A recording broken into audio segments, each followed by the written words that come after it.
Nama si manis Jembatan Ancol telah lama menjadi bagian dari cerita lisan masyarakat Jakarta. Sosok ini dikenal sebagai penampakan perempuan berpakaian serba putih, berambut panjang, dan sering digambarkan muncul di sekitar jembatan serta kawasan sepi di wilayah Ancol, Jakarta Utara. Cerita tentangnya beredar dari generasi ke generasi, mengalami banyak versi, namun selalu mempertahankan inti yang sama. Seorang perempuan yang mati secara tragis dan kemudian diyakini tidak pernah benar-benar pergi. Dalam berbagai kisah yang beredar, si manis disebut berasal dari masa Batavia, ketika wilayah Ancol masih berupa hutan, rawa, dan kebun tebu. Ia kerap digambarkan sebagai perempuan muda berparas cantik, berasal dari keluarga sederhana. Beberapa versi menyebut ia adalah anak yatim piatu yang hidup sendirian, sementara versi lain mengatakan ia bekerja sebagai pembantu atau perempuan penghibur. Perbedaan detail ini tidak pernah menjadi masalah utama, karena masyarakat lebih mengingat akhir hidupnya yang kelam. Cerita paling umum menyebut bahwa si manis mengalami kekerasan sebelum kematiannya. Dalam satu versi, ia menjadi korban pemerkosaan dan pembunuhan oleh sekelompok pria, lalu jasadnya dibuang di sekitar jembatan Ancol. Versi lain mengatakan ia dibunuh oleh orang yang dikenalnya sendiri, karena penolakan atau konflik tertentu. Ada pula kisah yang menyebutkan bahwa tubuhnya dikubur secara tidak layak di sekitar lokasi tersebut. Meski rincian berbeda, satu kesamaan selalu muncul, kematian yang penuh penderitaan dan rasa tidak adil. Sejak saat itu, kawasan Ancol mulai dikenal sebagai tempat munculnya penampakan perempuan misterius. Awalnya, cerita ini hanya beredar di kalangan warga sekitar, nelayan, dan pekerja kebun. Mereka mengaku melihat sosok perempuan berdiri di pinggir jalan atau jembatan pada malam hari, seringkali menunduk atau membelakangi orang yang lewat. Ketika didekati, sosok tersebut tiba-tiba menghilang atau berubah wajah menjadi menyeramkan.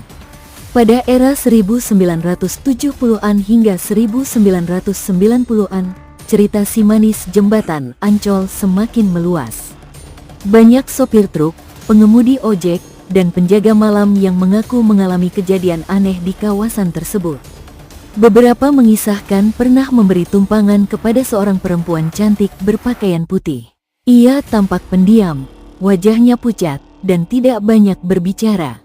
Namun setelah kendaraan melewati titik tertentu, penumpang itu mendadak lenyap tanpa suara. Cerita lain menyebut bahwa si manis sering menampakkan diri dengan wajah rusak atau penuh luka, seolah ingin memperlihatkan bagaimana ia mati. Ada pula kisah yang mengatakan bahwa sosok ini tidak selalu menakutkan.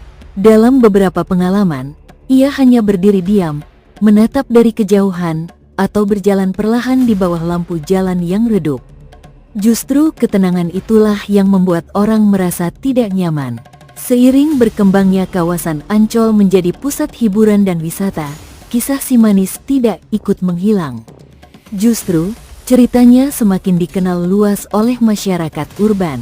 Pembangunan jalan, jembatan, dan gedung-gedung modern tidak menghapus citra angker yang telah melekat. Bagi sebagian orang, modernisasi hanya menutupi permukaan, sementara penghuni lama dipercaya tetap berada di sana. Menariknya, si manis Jembatan Ancol tidak hanya hidup dalam cerita lisan.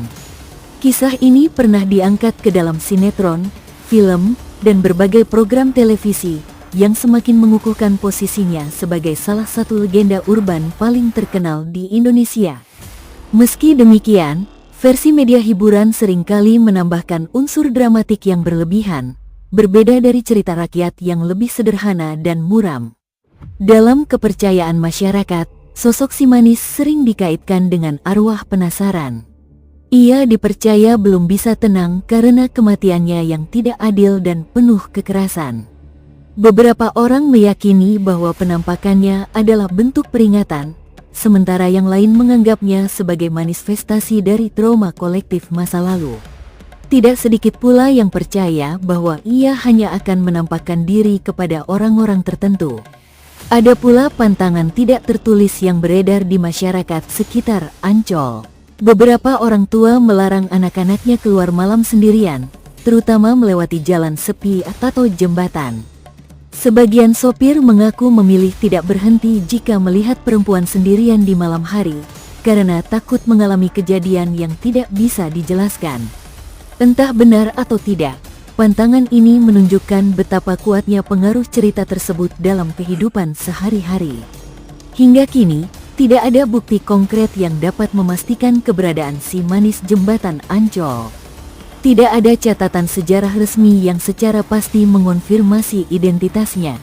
Namun, kisah ini terus bertahan, berpindah dari mulut ke mulut, menyesuaikan diri dengan zaman, dan tetap hidup di tengah masyarakat modern Jakarta. Pada akhirnya, si manis jembatan Ancol mungkin lebih dari sekadar cerita hantu. Ia bisa dipandang sebagai simbol ketidakadilan, kekerasan terhadap perempuan, dan sisi gelap sejarah yang jarang dibicarakan. Entah sebagai arwah penasaran, legenda urban, atau cerminan ketakutan kolektif, namanya telah terpatri kuat dalam ingatan banyak orang. Dan mungkin, di malam-malam tertentu, ketika lampu jalan meredup dan angin laut bertiup pelan dari arah utara Jakarta, kisah itu kembali terasa dekat.